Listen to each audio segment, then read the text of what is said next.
বেইমানি করে কি কেউ ভালো থাকতে পারে? মানুষকে ঠকিয়ে কষ্ট দিয়ে বেইমানি করে কেউ কি সত্যিই ভালো থাকতে পারে? হয়তো কিছুদিন পারে, কিন্তু চিরকাল কখনোই না। আজকের ভিডিওতে জানবো কেন অন্যের ক্ষতি করে কেউ কখনো সত্যিকারে ভালো থাকতে পারে না।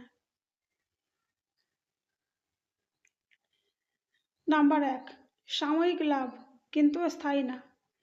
যে মানুষ ঠকায় বা বেইমানি করে সে হয়তো কিছু সময়ের জন্য লাভ পায়, কিন্তু সেই লাভ কখনো স্থায়ী হয় না। একসময় সব কিছু ভেঙে পড়ে। নাম্বার 2, বিশ্বাস একবার গেলে আর ফিরে আসে না। একবার কেউ বেইমানি করলে মানুষ তাকে আর বিশ্বাস করতে পারে না, আর বিশ্বাস ছাড়া কখনো সম্পর্ক বা সফলতা টিকে না। নাম্বার 3, ভেতরের অশান্তি কখনো যায় না। বাইরে থেকে যতই ভালো দেখাক, ভেতরে ভেতরে একটা ভয়, অপরাধবোধ আর অশান্তি তাকে তাড়া করে বেড়ায়।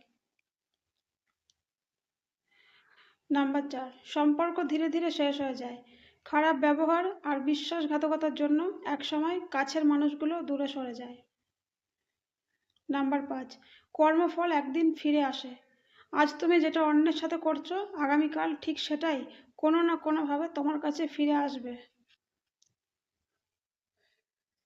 শেষ কথা, মনে রেখো, মানুষকে ঠকিয়ে বড় হওয়া যায়, কিন্তু শান্তিতে থাকা যায় না।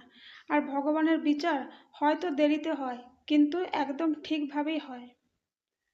আজকের ভিডিওটি যদি ভালো লেগে থাকে অবশ্যই একটি লাইক করবেন। আমার চ্যানেলে নতুন হয়ে থাকলে চ্যানেলটি সাবস্ক্রাইব করে পাশে থাকবেন। ধন্যবাদ।